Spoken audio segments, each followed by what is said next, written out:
નવસારીની એક મહિલાની વિદેશમાં ફસાઈ જવાની ઘટના સામે આવી છે, જ્યાં રોજગારીની આશાએ બેલારુસ ગયેલી મહિલા આજે ભારત પરત ફરવા માટે મદદ માંગી રહી છે.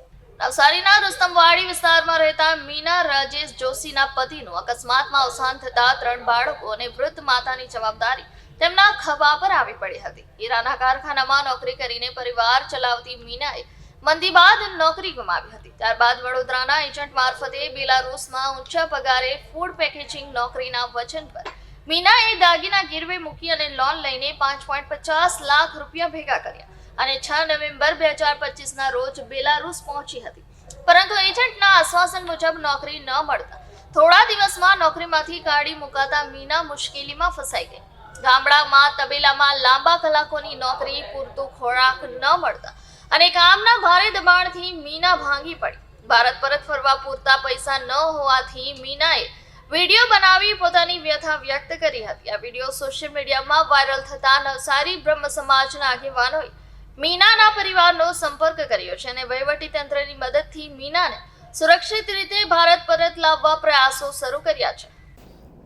હું મીના રાજેશ જોશી, વિપુલભાઈ મારી ફૂઈનો છોકરો છે, એમને મેં કામ આપેલું હતું. એમણે કયા એજન્ટને કામ આપ્યું એ મને ખબર નહીં હતી. ત્યાર પછી મને એવું કહેતા હતા કે ત્યાં ફ્રૂટ પેકિંગ છે ને એમાં કામ છે. પછી એ કામ છે એમ કીધું એટલે મેં તૈયાર થઈ છું. મને એવું કીધું હતું કે 8 કલાકના તમારા 70,000 થી 80,000નો પગાર થશે ને ઓવરટાઈમ કરશે તો તમારા 90 લાખ રૂપિયાની મેરે પગાર થઈ જશે એવું કહેતા હતા. એટલે મેં પોતે દેવું કરીને એવી રીતે આવેલી છું ને અહીંયા એવી ફસાઈ ગઈ છું કે મને ગાયના તબેલામાં નાખી દીધી. મિક્સમાંથી મને 350-400 કિલોમીટર દૂર નાખી. અહીંયા એવા એટલા બધા ગાવડા પહેણામાં છે ને કે વાત નહીં પૂછે, બધા ફસાયેલા જ છે. ને પિયુષભાઈ તુષારભાઈ ને એ બધા એજન્ટ છે. MBCમાં પિયુષભાઈ બી કહેતા હતા કે ફ્રૂટ પેકિંગમાં જ છે ને તુષારભાઈ બી કહેતા છે કે ના બેન તમે લેડીઝ છે તો અમે તમારા હાથે ગલત નહીં કરીએ. પિયુષભાઈ બી એવું જ કહેતા હતા. ને અહીંયા આવીને હું ફોન ને એવું કરતી છું, મારા ફોન નંબર બ્લોકમાં કરી દીધા છે ને એ લોકો મારા હાથે સરખી વાત નથી કરતા. હું વિપુલભાઈને કામ આપેલું હતું. એમણે મને લાલચ આપેલી કે આવી રીતે તમારું ફેમિલી સેટ થશે, તમારો આટલો પગાર 80-90 હજાર પગાર થશે, ઓવરટાઈમ hatte 8 કલાકની ડ્યુટી રહેશે ને 12 કલાક કરશે તો ફોલ્ડ કરેલા છે મને. ને જે કામ કીધું હતું તે કામ નથી ને બેલારુસથી મિક્સમાંથી મને 350-400 કિલોમીટર દૂર કરી છે.